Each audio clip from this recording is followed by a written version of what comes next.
안녕하세요. 생각하는 신앙생활. 오늘은 하나님이 선하시다면 왜 세상에는 고통이 있을까요? 라는 질문에 대해서 생각해 보려 합니다. C.S. 루이스라는 사람은 과거 무신론자였을 때 이런 생각을 했다고 해요. 이 세상에 이렇게 고통이 가득한 것을 보면 신은 분명히 악할 것이다. 그렇지 않고 신이 선하다면 분명 신은 이 고통을 막을 수 있을 만큼 전능하지 않은 것이다. 우리는 개인적으로 고통을 당할 때에도 또 코로나처럼 이렇게 거대한 사건이나 공동체적인 고통을 당할 때도 이런 식으로 생각을 하게 될 때가 있는 것 같습니다. 하나님의 선하심이나 전능하심에 대한 의심이 생기는 것이죠. 하지만 우리가 이 지점에서 함께 생각해 볼 것이 있습니다. 오늘 세 가지를 함께 나눠보려고 합니다. 첫 번째로요. 나에게 무의미한 고통은 정말 무의미한 것인가? 라는 질문입니다.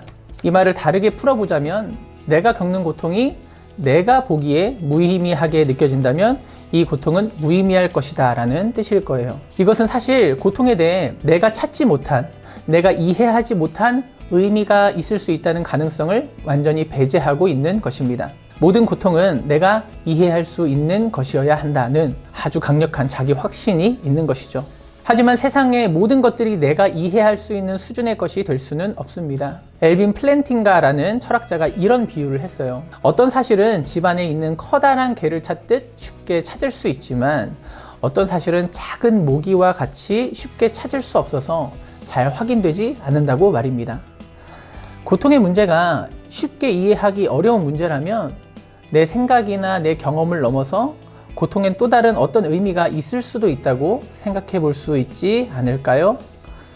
두 번째로요. 고통은 경험적으로도 우리 인생에 의미를 부여하는 경우가 많다는 것입니다. 우리는 고통을 통해서 인생의 전환점을 맞이한 사람들을 많이 알고 있습니다. 제가 굳이 언급하지 않아도 사실 과거로부터 지금까지 많은 사람들이 이 고통의 문제를 통해서 변화되었고 성장하였고 또 세상을 변화시키기도 했죠. 인류의 발전은 고통 속에서 의미를 찾고 그것을 극복해낸 사람들이 대부분 이루어냈습니다. 성경도 그런 사람들의 이야기를 많이 기록하고 있습니다. 대표적으로 요셉과 같은 사람이 그랬죠. 그는 형제의 손에 팔리고 노예가 되었고 또 누명을 써서 범죄자가 되었습니다. 그것은 분명히 고통이었고 비극이었습니다. 하지만 그에게 그런 혹독한 고난의 세월이 없었다면 나중에 그가 총리가 되어서 사회적인 정의를 세우고 민족을 구하고 또 가족을 치유하는 그런 위대한 사람이 되지는 못했을 것입니다. 이런 방식의 삶을 살았던 사람들은 비극 자체를 환영하지는 않아요. 하지만 그것을 통해서 배운 배움과 성장을 이전의 삶과 바꾸려고 하지는 않을 것입니다. 그것이 고통이 주는 의미의 전부는 아니겠죠. 하지만 고통은 지금도 분명히 많은 사람들의 삶 속에서 의미 있게 일하고 있다는 것입니다.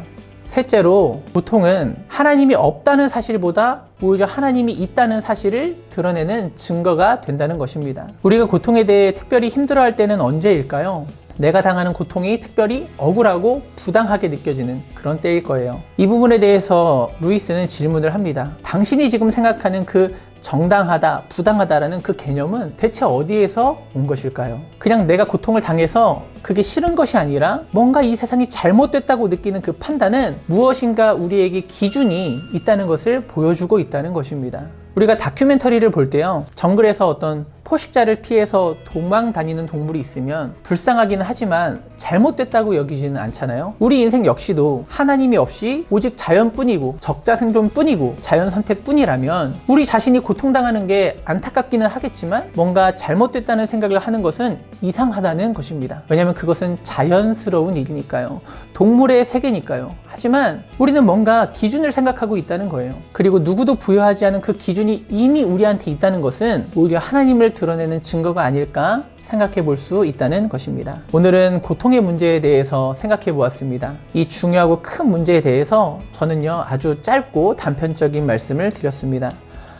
어쩌면 지금 큰 고통을 겪고 계신 분은 정말 아무것도 모르는 사람이 말하는구나 그런 생각을 하실 수도 있을 것 같아요. 맞습니다. 저는요 모르는 게 정말 많습니다. 그리고 고통의 문제는 생각할 것이 아니라 공감하고 또 함께 아파하고 울어주어야 할 문제라고 저도 생각을 합니다.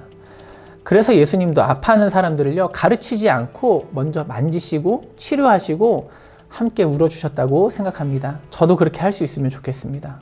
하지만 고통의 문제를 생각하면서 하나님을 향한 신뢰가 꺼져가고 있다면 이 짧은 영상이 조금은 그 문제를 다르게 볼 수 있는 계기를 주었으면 좋겠습니다. 그리고 고통 많은 우리 인생에 예수님이 찾아오셨잖아요. 우리의 가장 큰 고통의 짐을 짊어주셨는데 그 예수님을 한번 생각해보고 또 찾아볼 수 있었으면 좋겠습니다. 저는 다음 시간에 다시 찾아오겠습니다. 안녕히 계세요.